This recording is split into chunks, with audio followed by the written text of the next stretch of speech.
Hi, my name is Nora Goodkind, and I am a good and kind person. And yes, Goodkind is really my last name. But if you play me a game of chess, I am a mean kind of person. Today, I'm going to go ahead and analyze one of the games that I played. And this game was played yesterday. And I played in a Mechanics Tuesday night online tournament. And in this game, I was white, and my opponent is Dale Nielsen. I'm not too sure if I'm pronouncing that or not, but okay. But this is how the game went. So I went e4 to control the center, and then my opponent moved c5, and this is called the Sicilian defense. I went knight to f3 to get the knight out. My opponent went e6. I think the reason why she wanted to do that is to move this pawn up to d5, maybe. I go c3, and the idea is to move the pawn to d4. I want to control the center. I go d4 to fight for the center. My opponent takes. I go ahead and take it back. I have a nice pawn center, and my opponent moves the knight to f6. I continue to just get my other knight out. Bishop goes to b4, and I go bishop to d3. If you really think about it, this knight is attacking this pawn, and the knight is protecting it, but my knight on c3 really isn't protecting it, because bishop is pinning the knight to the king, so black is threatening to take that pawn. So that's why I go bishop to d3. Black decides to castle, and then I decide to castle too. And I like my position. I like my pawn center. And when I say pawn center, when I talk about center, I'm talking about the e4, d4, d5, and the e5 squares. Black decides to fight for the center, so she moves pawn to d5, and I decided to go push it. And she decides to move the knight back. In this position, I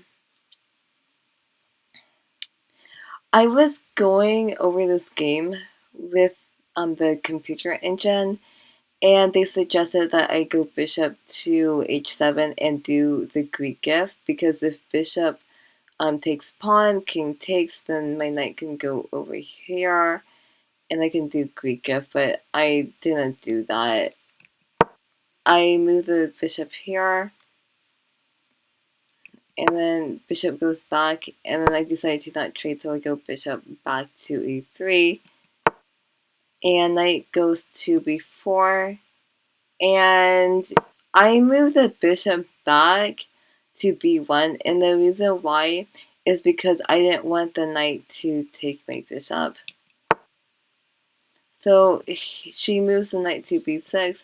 I move the pawn to a3 to attack the knight, and because of that, she decides to go back with the knight to c6. I go there. I am threatening checkmate. I do like this space advantage, by the way. And of course, to stop the checkmate, she moves pawn to g6. And that's, I mean, we have to stop the checkmate, right? Okay, so I go bishop to h6. It's attacking her rook. She decides to go back. And then I move bishop to c2 because I want to connect the rooks. That's why I did that. Bishop goes there, and I decided to go there. She goes back with her bishop, so I decided, like, okay, fine, I'll go back. So she decides to continue to attack me. she moves the knight to c4. It's attacking the bishop. It's also attacking the pawn on e5, the pawns on a3 and b1. I'm so this knight is pretty strong. I go rook to b1. Well, I mean, I don't want the knight to just take my pawn on b2, right? So that's why I go here. It's kind of passive, but I go there anyway. And knight takes the bishop, and I decided to go back. This actually helped me because now this rook, if I move this knight, then this rook can attack that pawn.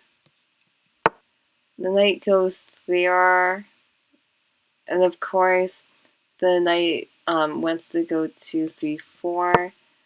I go rook to f2, and the idea is to double up my rooks, and then once I move the knight, then I can take this pawn on f7. And knight goes there. I decided to go back just to trade it. Bishop goes to g5. This is an interesting move, and now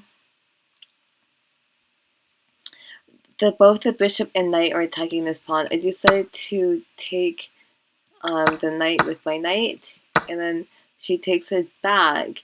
And I have to be really careful in this position because if my queen takes the pawn on c4, then this bishop can take the pawn on e3, and then I'll be in trouble because the bishop is pinning the rook to the king.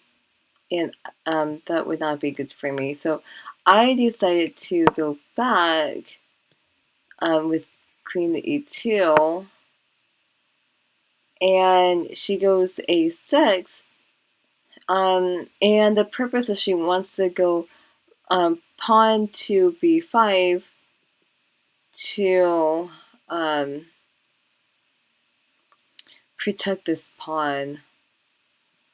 Could I have taken that pawn? No, this pawn I can't take it. Oh, bishop takes pawn. Okay, so I decided to just attack. So I go here, and she moves there, and now she has a nice pawn chain, but I decided to get more aggressive, so I double up on my rooks, and now my rooks are attacking the f7 pawn, and I am making a threat, and she goes there. How interesting.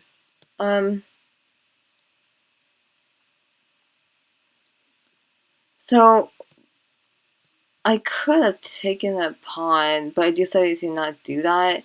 I end up moving the knight to d6, and now I'm threatening to take this bishop because this bishop is not protected. This knight's really strong because it's also attacking the rook on e8 and also the pawn on f7. And the rook goes to e7 to protect the bishop, but of course I want to just strike back. So we go knight to f7. It's attacking the queen and this bishop at the same time, and I'm happy because this knight's really strong. And the queen decides to go to d5, and now the bishop and queen are attacking the g2 pawn. I have to be careful because if this rook and this queen were off the board, then black would be threatening checkmate. But I'm glad that I have my rook and my queen here. I decided to take the bishop with my knight, and I'm up a piece, so I'm really happy. And she goes there, and I decided to go back with my knight, but the computer says I should have just taken this pawn. I was thinking if bishop takes pawn, if the rook goes to g7, then I can take the h5 pawn with this queen. And I do like my position, but still I have to be careful about the queen and this bishop on this diagonal. I decided to go back, and now I'm threatening a knight fork with knight to f6, and I think that's why she moves there. And then I go to knight f6, and my knight is in a really good outpost right now. I'm also attacking the queen, so she decides to back up.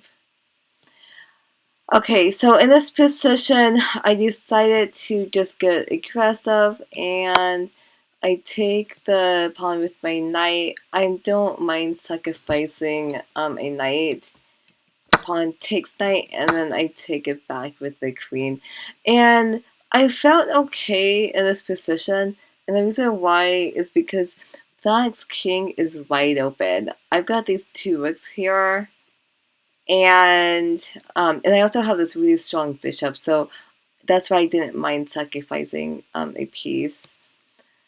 And Black is trying to defend herself, so she moves the king to g8, and I thought for a while on this move. I thought for 2 minutes and 54 seconds on this move, because even though Black's king is wide open, I have to be careful because of this bishop and this queen. The queen is still targeting the g2 pawn, and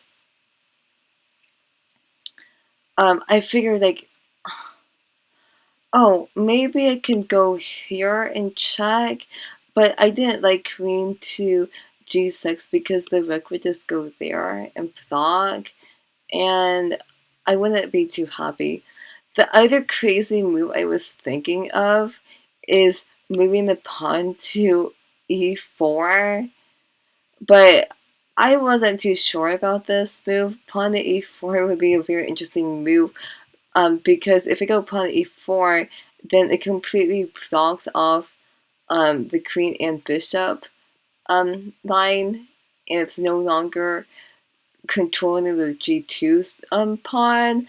But if I move this up, then it cuts my bishop off from the action too. So I decided, like, hey, let's get another piece into play. So I go rook to f3, and then the idea is to move my rook over to g3 and attack.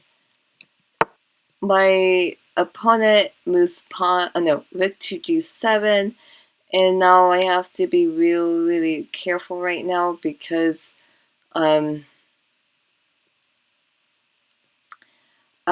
this rook is attacking the g2 pawn. I didn't want this rook to attack this pawn, and that's why I moved bishop to g6. I just was thinking, I don't want this rook to attack this pawn. I get my bishop here. I'm still doing okay. And she decides to go rook to d8. It makes sense. This rook's not doing anything, so I think that's why she moved rook to d8, and it's also attacking that pawn.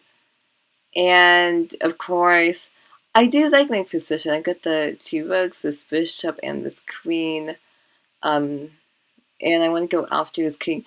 But again, I still have to be careful because, I mean, if I go like rook to like f7, for example, then Black can take the pawn on g2 and checkmate me. So I still have to be careful about this bishop and queen battery. But I decided to just attack with the bishop. I really like this move, and if king goes to f8, then I can go bishop to e8, and then Black's king is in check, and once Black's king moves, then I can take the queen. So Black is not in a good position, so that's why Black decides to take the bishop. But of course, I take it back, the rook with the queen, and black's only move is h8, and then do you see the checkmate? I hope so. So we go rook to h3, and that's a really nice checkmate. I hope that you enjoyed watching me analyze this game, and if you would like to play a chess game with me on the chess or chess.com, let me know. And one of the reasons why I started this channel is to inspire more women and girls to play chess, since chess is a male-dominated game. And of course, if you like what you're watching, please subscribe to my channel. I strive to upload a chess video every single day. Okay? Stay safe, be positive, and stay healthy. And I will see you next time. Thank you for watching.